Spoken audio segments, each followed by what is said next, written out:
Thank you for being with us today. And so we have the person you've all been waiting for, appearing for the first time ever publicly and on camera, and formally believed to be dead. Mustafa. Actually, it's pronounced Mustafa. I'm so sorry, Mr. Mustafa. Mustafa. Yes, so we have some very big questions to get into today, and we're very pleased that you've agreed to answer some of them. Let's get right into it. There is some controversy over your projects linking to the Cobra movement, and all your projects kind of interwoven with those. The Cobra movement, for some of our audiences, is a movement interested in childlike creativity and comparison. Some people say that it isn't even incredibly your art because you don't physically make it yourself, but rather issue guidelines and instructions as a starting point for young people. What would you say to those people who deny you as an artist? Fuck them. I'm Grasping at Strings here is the name of your first piece to go, well, viral and become famous. Can you give us a bit of insight about the inspiration for this piece and why you've never spoken about it before?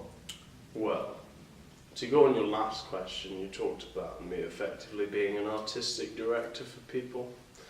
I always found there was great virtue in being a puppet master, controlling the strings. So that was where the inspiration for this piece came from. It was really my way of explaining my directive and what I feel my calling is.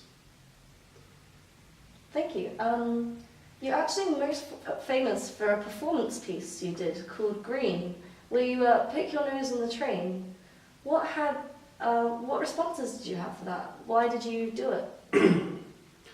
I think the real obsession I had during that period of my life was with,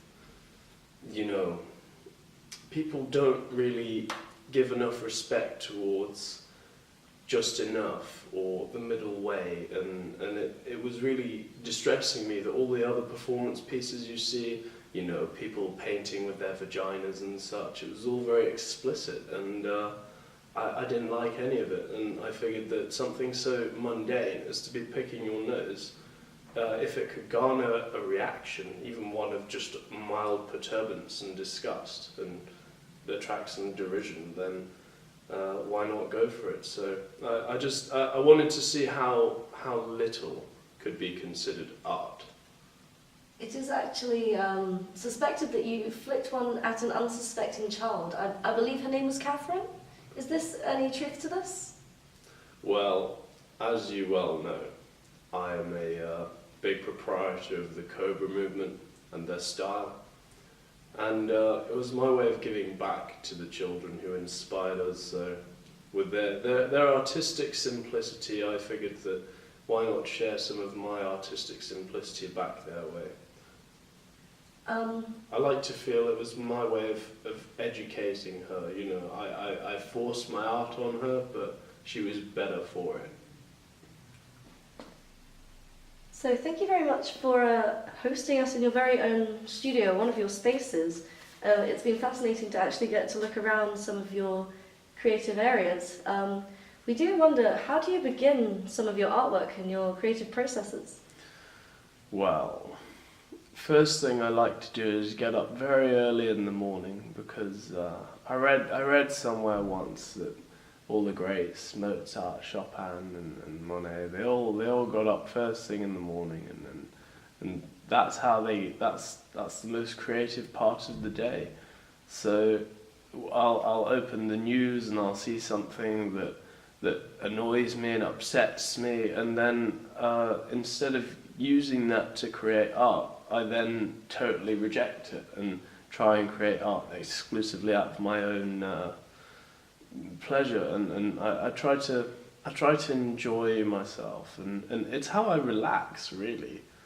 It relaxes me for the rest of the day when I create, so that's my motivation.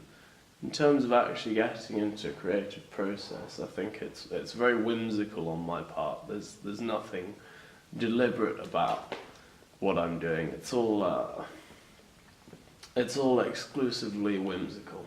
Okay, Mr. Mustafa. Mustafa. It is said that you have immense issues with doorknobs. Can you explain this anger? How has this contributed to your work? Yes, well, that all started rather a long time ago. I remember that a doorknob came off while I was trying to use my bathroom, and I got trapped in there for some considerable amount of time until the neighbours found me. But I remember sitting on the floor of the bathroom with its cold tiles permeating my buttocks, clutching this small doorknob, and I remember thinking to myself, why am I so angry at such an inanimate piece of just useless metal at this point? It had served one purpose ever, and I felt shame. I felt shame, and it really. From then on, it wasn't the doorknobs I had an anger with. That's actually sort of a misconception about me. It's mainly that their use in society is so underrepresented and underrated. I really felt that doorknobs don't get enough credit. So in my piece, Doorknobs, that was my opportunity to express that to the world. So I bet you really relished the invention of automatic doors then. I don't think that's very funny. I don't think the doorknobs would find it very funny. I'm so sorry, Mr. Mustafa. Mustafa. Yes, Mustafa. There are rumours of your follow-up piece from I'm Grasping at Strings here. They say that you plan to turn a swimming pool into a cup of tea. Is this a comment on England in any way? What do you intend to put in it? I mean, will anyone go for a dunk? Will it have sugar? Duh. Yes. I mean, the only thing I intend to put in it is sugar. People won't be allowed to swim it. That would be most uncouth, you know? It's mainly... It wasn't intended to be a commentary on anything. It was if anything, it was more of a... Some art pieces designed with an expression in mind and a particular style. This one in particular, I wanted to see what people would put onto it. So I never designed it with a plan. It was one of the few where I actually encouraged people to make up their own minds about it. And inevitably, it was all discussions about colonialism and you know what should go in it, and no one just ever thought, oh, why not just appreciate it for what it is? Why do we have to add to it, you know? But everyone just keeps asking me about this, as you rightly have done as well. Oh, you're going to put biscuits in it, or you know, milk and sugars? Ha ha ha! And I find it rather sneering, in all honesty. It's just it's an art piece that it was an experiment on my part, and I think I've got the results that I didn't want, but I expected. Since your presumed death, there has been a lot of discussion about your connection to interactive art and whether you support this. A lot of people believe, because of the amount of public performance arts you've done, that it's something you're very interested in. But from what you're saying about the swimming pool, which was expected to be quite communal, it doesn't seem that you've got as much interest in that. No, I don't. The art that I make for other people isn't actually for other people. You see, it's for me. The input from other people is limited to just, you know, their position as a bland, faceless character on this planet, and so their opinion has never mattered all that much to my art. It's always been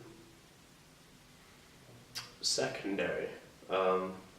So in terms of performance pieces, it was really actually me. It was mainly doubles I'd send out, and it was purely for my own amusement in some respects. You know, I liked the idea that people initially would have a positive response, but then when I found that everyone's obsessed with insinuating their own interpretation of it. I actually got quite frustrated because so many people were misinterpreting the pieces that they just seemed futile, and if there's no objective truth to a piece of art, then how does it have any value? The value is placed on it by everyone observing it, and if everyone gets a say, then no one does. That's a very insightful look at it, actually. I think some of our younger viewers have been desperate to know how the pink chicken is doing, your living art piece that you made. Is it true that this latest piece is a comment on the new laws on animal cruelty? Some would say that the piece itself is actually animal cruelty. Yes, well, unfortunately the paint clogged its pores and it asphyxiated through the skin, so the chicken's dead. Whether or not that's a commentary on animal cruelty is not for me to decide. The chicken itself lived a rather good life, other than being painted pink, of course. I never set out to create one of animal cruelty. I just had some fun with the chicken. So. Was there ever a name for the chicken? Because there's been much debate over that. I'm sorry for your loss, though. I'm actually not allowed to tell anyone. I was asked not to, and I can't tell you who asked me to either, I'm afraid. But I had a name for it, which I'll always hold close to my heart. But more appropriately in my stomach. Okay. So, does any of your work, what inspires the majority of your work? What does it draw from? You said before that your doorknob fixation was from childhood relations, and that kind of makes sense to your interest in the Cobra movement. But are there any other confessional artworks you've done, or political agendas that you've been trying to gain publication? The only political agenda to any of my pieces has always been to avoid one at all costs. I think that's perpetual throughout all my pieces. I've never sought to take a partisan view of anything, and in fact most of my political works are actually, well, I suppose you could call anarchists a form of partisan politics, but that's the only line I've ever taken. But I walk it furtively, and it's one that I wouldn't actually want. It's more a fantasy, you play with a fantasy, you don't want it necessarily to come true. So most of my pieces, they're derived not from a place of political antipathy, although some are, admittedly. They're mainly from a space of, well, everyone has a primitive need to fidget, and that's why within the Cobra movement I found solace in terms of artistic simplicity and childlike, immature, a base form of art, and that's why that instead of obsessing over the classical perfections of romanticism and surrealist art, I always found that if I just wanted to amuse myself in the same manner as a child, this was the most appropriate way to do it. You said that you have some processes that link to some of the greats and what you've heard about them, as you call them. Do you have a lot of respect for kind of classical, more famous artists? Is that some of your goals? Where are you trying to link to that? No, I don't. I have respect for where they've come in terms of money, but in terms of art itself, I have very little in the way of respect for them. The only things I steal conceptually would be, in terms of time management and the creative process, I would imagine, was very different for each of them, so there's not much there to take either.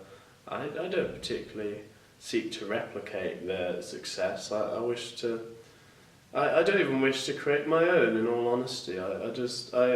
it was quite by accident that I've risen to the degree of prolific artistic endeavour that I have. It was always just sort of, you know, I cut my teeth in mandalas and fidgeting, and it all spawned from there. So no, I don't take any inspiration from the greats.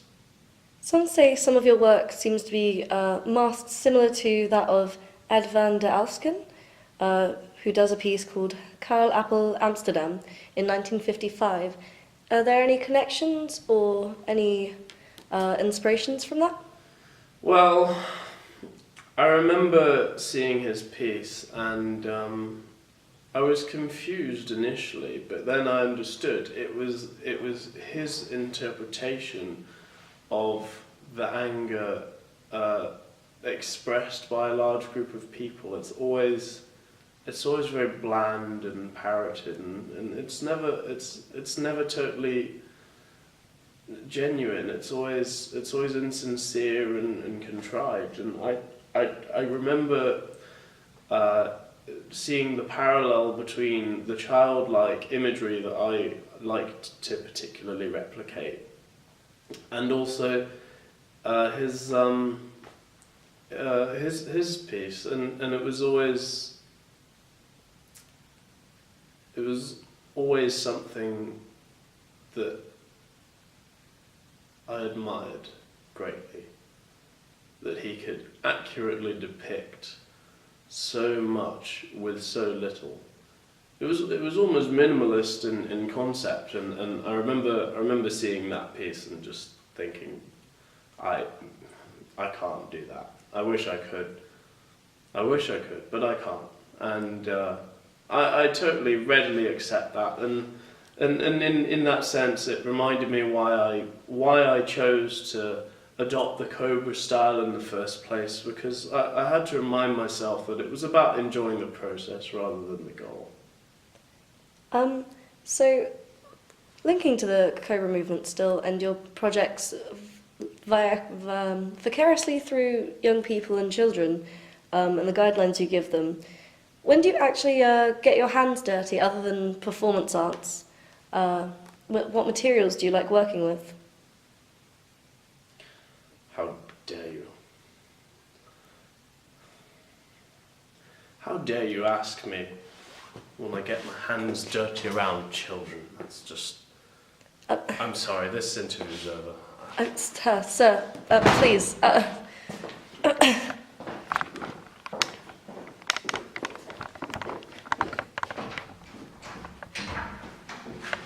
Mr. Mustafa.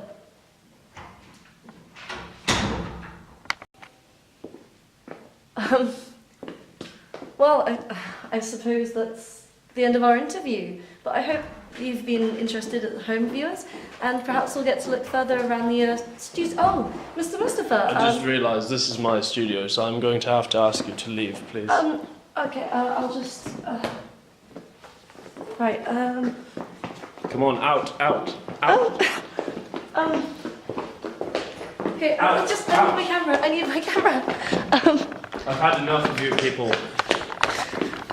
Never darken my doorway again. I'm so sorry. Get out. I'm so sorry. Thank you.